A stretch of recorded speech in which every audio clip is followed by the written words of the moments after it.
Hey guys, it's Tim, the economic forecaster, and today is August 5th of 2009. Well, as you can see, I'm alive and well. I've been preoccupied taking care of business, what little business that there has been. I had my slowest July in the past 15 years of being in the construction business. My wife has had to take a 10% cut in pay, so things here in California are getting pretty interesting. We're going to be okay. We're going to survive because, I've seen this coming for a while. But I did want to address some points I kind of touched on a video that I made yesterday. Basically, that is the real economy is growing sicker by the day.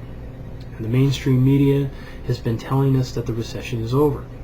Nothing could be further from the truth.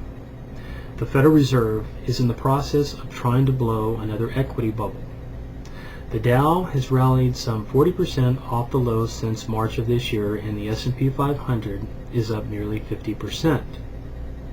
What has changed fundamentally about the economy since March? The government has done nothing more than transfer the debt from private industry to the balance sheet of the federal government.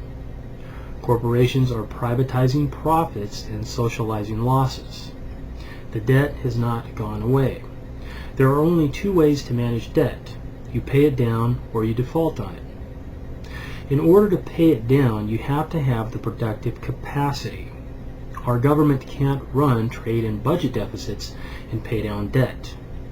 When you default on debt, the loss is taken by the creditor. Unfortunately, our government has made a lot of promises to backstop debt that they cannot cover.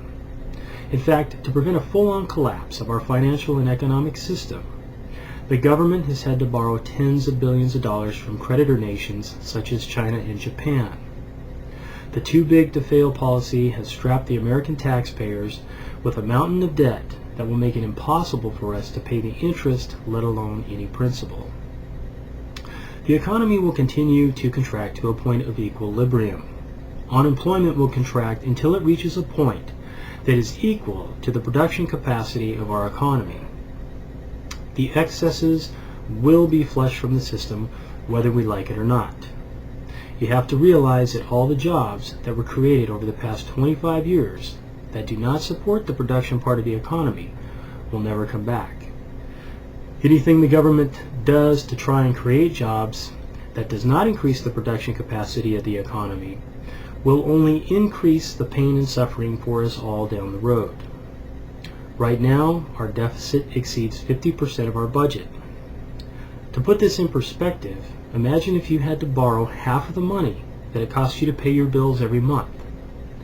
What would happen if all of a sudden no one was willing to loan you the money anymore? That is exactly the game the government is playing with the bond market. There will come a point in time when the creditor nations that gave up their consumption in order to finance ours will realize that we will never be able to pay them back. That is when things will get ugly and fast. Don't let your guard down and don't be lulled into thinking that this mess is over. Not by a long shot. I believe that there is far more going on behind the scenes, especially in the bond market. I bet the government is monetizing more debt and sweeping it under the carpet. Interest rates on treasuries should be well above 4% now on the 10-year. Between new debt and debt that is rolling over, we have been auctioning off more than $100 billion a week on average for some time now. Tax revenues have fallen off a cliff, and I don't expect them to return anytime soon. The dollar's been on the decline, and oil has doubled over the past 6 months. Gold has been holding steady in the mid-900s. It has really been hard for me, or anyone else for that matter, to get a clear picture on how the markets are trading. I have to put my faith in the facts, and I believe it will pay off in the end. I continue to take advantage of every day and prepare the best I can for myself and my family. California is still in deep trouble. The budget cuts are another sign that we will be forced to live within our means. It's only a matter of time before the rest of the country will face the same situation. Gerald Celente's predictions are probably the most accurate as far as what this country will face in the near future. The government is running out of options. The idea of keeping the markets propped up will work until it doesn't. When it collapses the next time, it will be catastrophic and will come without much warning. Again, thank you for watching, and I look forward to your comments.